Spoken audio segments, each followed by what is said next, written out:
Varnostni pas s 3 točkami, takšen, kakršnega poznamo vsi, so izumili leta 1955.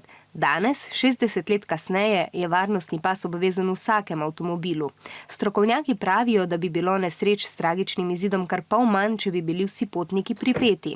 Največkrat se pozabimo pripeti, kadar se peljemo le kratko razdaljo in sedimo na zadnjih sedežih avta. Moji starši so vedno pripeti v avtu. Varnostni pas vedno uporabljam, ker me tako navaja že od otroštva. Pa tudi na kratke proge se mi zdi vseeno tudi pomemben, ne samo na daljše. Na kratke razdalje se za kakšno minutko, 2 se ne pripnem.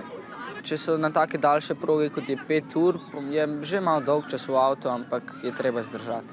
Pozabim se pripeti, če odidemo recimo do kakšne bližnje prijateljice, da me starši odpeljejo, da takrat se mi ponavadi ni treba pripeti.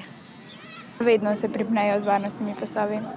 Naj bi bilo čez ramo, se da pas in da imaš eno roko tako zunaj in se pol še čez pas, ko sediš in pripnesemo. Tako. Če vozimo 50 km/h, kolikor je dovoljena hitrost v naselju in nismo pripeti z varnostnim pasom, nas bo ob nesreči vrglo tako močno, kot če bi padli z 12 metrov. Zato je prav, da sedimo vzravnano, imamo vzglavnik prilagojen svoji višini, pas poravnan in čvrsto pripet, prav tako pa naj bodo pripete druge stvari v avtomobilu. Tudi najkrajša in počasna vožnja do šole bo s tem bolj varna.